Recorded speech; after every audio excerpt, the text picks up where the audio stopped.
Sian. Selamat pagi Bu Kadek. Selamat pagi Pak Putu. Bagaimana kabarnya hari ini?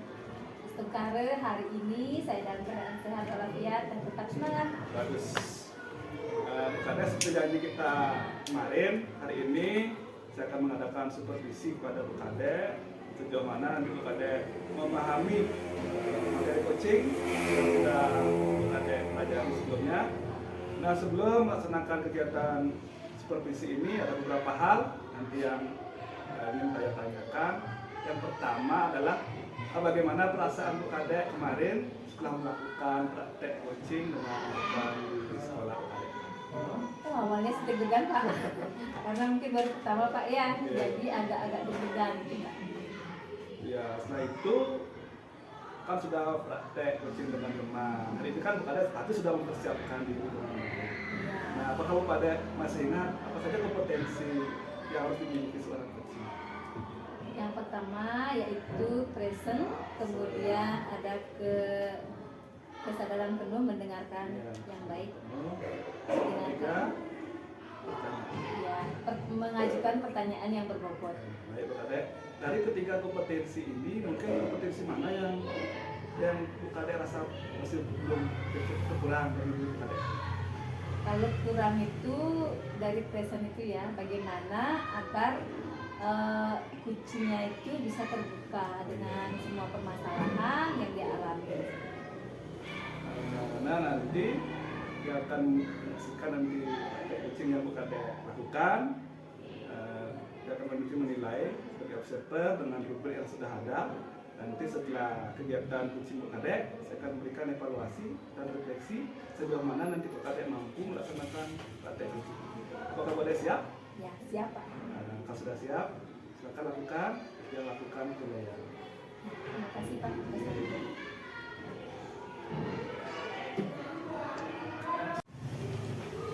Selamat siang Pak Agus. Siang. Apa kabar? Bu Kadek. Baik sekali Bu Kadek siang ini.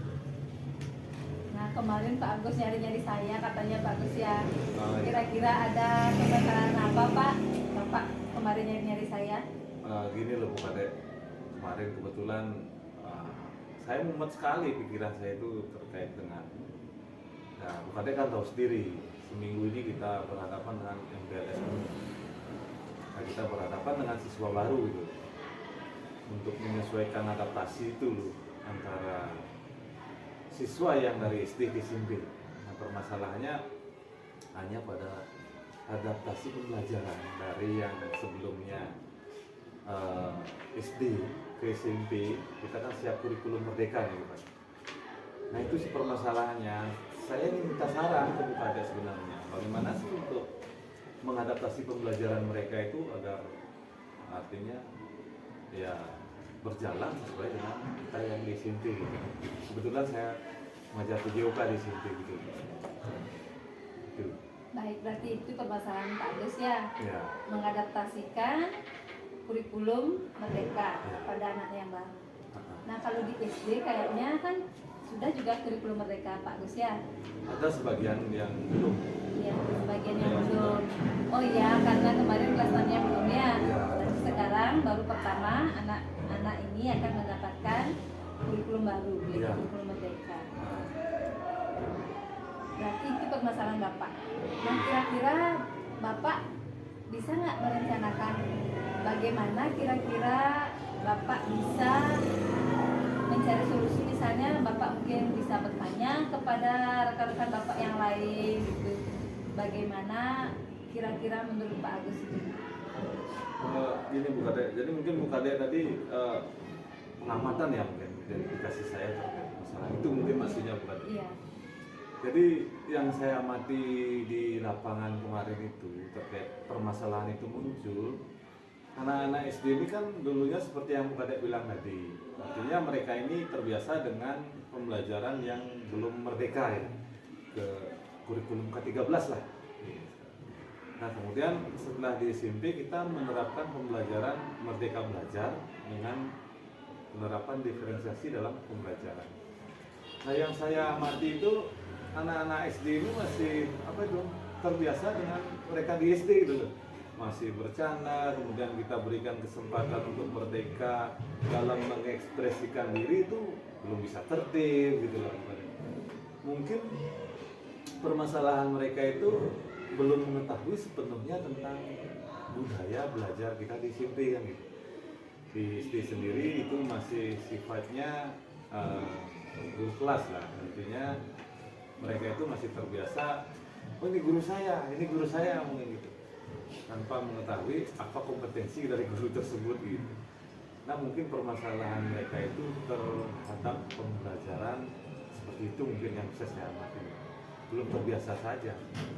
Ya, kalau kemarin ini kan kurikulum Merdeka di SD itu kan ada kelas 2 dan kelas 5 sudah kurikulum Merdeka. Ya, kelas 6-nya belum. Kemudian kelas 6-nya belum. Ya. Jadi anak tersebut di kelas 5 sudah dia mendapatkan kurikulum Merdeka, ke kelas 6 kembali dia ke kelas 13. Iya, itu masalahnya. Itu permasalahannya. Berarti anak tersebut artinya di awal sudah mereka menerapkan kurikulum Merdeka, kemudian kembali lagi ke K13. Iya. Sekarang ke SMP kembali lagi ke kurikulum Merdeka. Nah. Seperti itu. Ya. Iya, itu masalah. Nah, sekarang kira-kira bagaimana kiat-kiat Pak Agus untuk menyiasati itu? Jadi dari permasalahan itu mungkin rencana ini mungkin bisa nanti Bukadek pertimbangkan kembali ya, ini kan baru rencana. Nah untuk pembelajaran saya nantinya itu lebih menekankan ke konsep merdeka belajar kepada anak-anak. Jadi apa sih esensi merdeka itu? Dari perencanaan yang saya buat khususnya di Mapel yang saya ampu saat ini, Mapel PJOK, itu pembelajaran diferensiasinya itu saya tekankan ke proses. Memang sih pada kontennya kita sudah menerapkan yang namanya video pembelajaran, adalah dalam bentuk video praktek, kemudian ada dalam bentuk teks, ada juga dalam bentuk apa itu namanya peragaan secara langsung. Nah di proses ini saya rencanakan nanti prosesnya akan berjalan yang lebih berfokus kepada murid. Mereka lebih banyak ke praktek berdasarkan pengamatan sendiri, kan itu konsep merdeka kan gitu. Nah itu rencana yang saya buat itu mengubah, artinya mengintegrasikan pembelajaran berdiferensiasi ke dalam rencana pembelajaran saya, seperti itu. Oh, bagus sekali karena Pak Agus sudah merencanakan itu ya. Berarti Pak Agus sekarang sudah akan melaksanakan pembelajaran berdiferensiasi, di mana Pak Agus sudah akan mengajarkan berdiferensiasi kontennya, kemudian di mana prosesnya, dan mungkin nanti bisa Pak Agus akan menghasilkan produk dari pembelajaran tersebut. Nanti bisa Pak Agus menggunakan produknya apa misalnya. Setelah anak itu menonton video, mempraktekkan, kemudian produknya mungkin Pak Agus nanti bisa memberikan dia apa tuh ya dalam bentuk gambar-gambar, artinya setiap kelompok dibagi membuat suatu gambaran gitu, gambar lapangan seperti itu misalnya. Nah kira-kira hari ini Pak Agus sudah berbicara banyak pada saya, dan Pak Agus kira-kira sudah menemukan solusinya nggak dari permasalahan yang Pak Agus temukan tadi? Jadi gini Bu, setelah kita berbincang-bincang dari alur tadi kan ada rencana yang saya ceritakan ke Ibu, kemudian penekanan dari Ibu kembali terkait rencana saya itu. Jadi adapun tanggung jawab atau beban yang harus saya selesaikan nanti atau tindak lanjut yang akan saya kerjakan itu lebih ke diferensiasi proses kemudian produknya kan itu. Dari rencana yang saya ceritakan tadi, saya hanya ingin memunculkan produk-produk pembelajaran dari khususnya Mapel PJOK ini, itu dalam diferensiasi produknya. Kalau di PJOK kan ada indikator yang namanya harus dicapai. Indikator atau capaian pembelajaran mereka mampu menjelaskan teknik gerak dasar dalam permainan bola voli gitu. Nah secara diferensiasi itu nanti akan saya munculkan di sana. Ada beberapa kelompok yang anak itu mungkin mempraktekannya lemah, tetapi menjelaskannya dengan apa itu namanya dengan kata-kata atau mungkin dengan teks, dengan yang lain lah. Saya akan munculkan itu ke dalam bentuk produknya kelompok ini, misalnya kelompok A. Atau kelompok B lebih fasih dalam memperagakan itu, saya akan berikan kelompok ini untuk melaksanakan peragaan gerak passing dalam permainan bola voli. Kemudian kelompok berikutnya lebih fasih dia dalam apa itu namanya menceritakan dengan gambar mungkin atau dengan video yang mereka buat sendiri. Kita akan berikan mereka kesempatan untuk apa itu namanya membuat karya hasil belajar mereka sendiri-sendiri. Mungkin itu apa itu namanya aksi nyata atau tindak lanjut yang akan saya lakukan berdasarkan kebiasaan terhadap murid-murid baru ini agar terbiasa melaksanakan pembelajaran dengan konsep kurikulum merdeka yang berdiferensiasi dan memerdekakan murid, mungkin seperti itu. Berarti Pak Agus di sini adalah menggali potensi murid sesuai dengan minat dan bakat. Iya. Seperti itu. Nah, kira-kira apa komitmen Pak Agus agar pembelajaran berdiferensiasi ini bisa berjalan dengan lancar? Gimana komitmen Bapak? Komitmen yang saya miliki saat ini itu berdasarkan pengamatan sendiri, Bu. Artinya setelah selama ini kita menjadi guru, kita tuh harus continue, artinya berkesinambungan dalam melaksanakan rencana pembelajaran. Jadi komitmen saya setiap nanti kegiatan pembelajaran di PJOK itu saya akan melakukan diferensiasi proses, kemudian bukan proses ya. Yang pertama konten, proses dan produk. Itu yang perlu kita lakukan secara berkesinambungan, bukan hanya pada saat kita menemukan masalah saja. Nah, itu komitmen saya. Terima kasih. Baik, terima kasih, luar biasa sekali Pak Agus ya. Saya yakin Pak Agus adalah guru yang hebat, guru yang tangguh, dan saya yakin Pak Agus bisa mewujudkan pembelajaran berdiferensiasi ini dengan baik. Nah, kira-kira bagaimana perasaan Pak Agus hari ini setelah kita dapat berbincang-bincang hari ini? Jadi terima kasih atas waktu yang Ibu luangkan hari ini. Setelah kita bercakap-cakap, Bu, dari kemarin kan saya nyariin Ibu nih ceritanya gitu. Jadi saya sangat merasa lega sekali.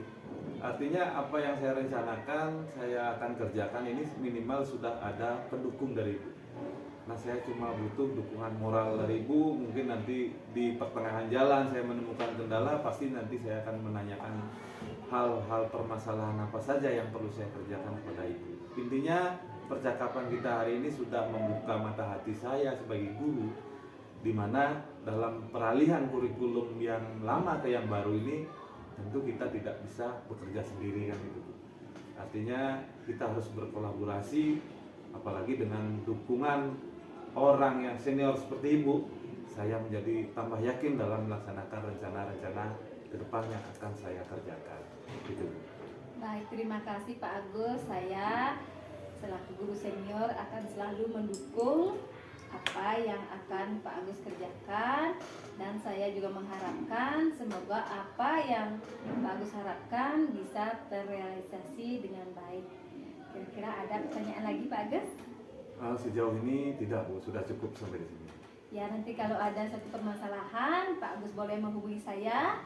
Nanti Siap. kalau saya tidak ada di sekolah nanti bisa lewat WA Pak. Oke, terima Pak kasih. Agus ya. Iya. Baik, kalau hari ini sudah tidak ada pertanyaan, kalau Pak Agus ada jam mengajar, silakan Pak Agus boleh kembali mengajar di kelas. Baik, terima kasih Bu atas waktunya. Saya kembali ke kelas dulu. Ya.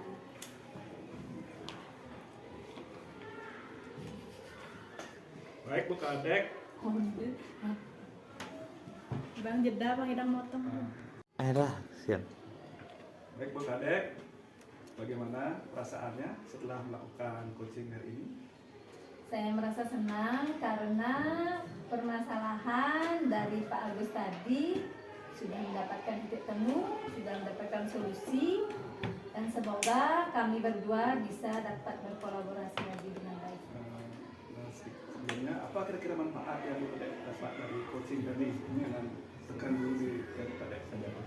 Manfaatnya banyak ya. Kalau misalnya saya tidak melakukan coaching tadi kan saya merasa agak berjauhan. Artinya setelah tadi saya melakukan klinik coaching adalah merasa kedekatan, jadi saling terbuka antara saya dengan Pak Agus.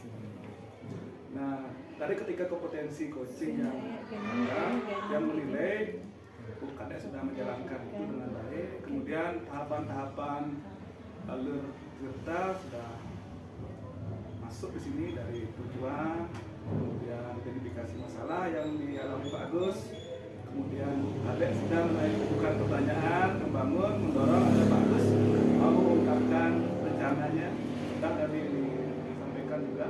Kemudian yang terakhir tentang tanggung jawab dari Pak Agus sudah juga bukan kuatkan di sana. Nah yang terakhir, apa harapan Kadek terhadap praktek coaching untuk selanjutnya terhadap Kadek, kemudian lingkungan di sekolah secara umum? Harapan saya tadi semoga nanti Pak Agus bisa merealisasikan, bisa membangun komitmennya, kemudian bisa menggali lagi potensi-potensi yang ada pada diri anak.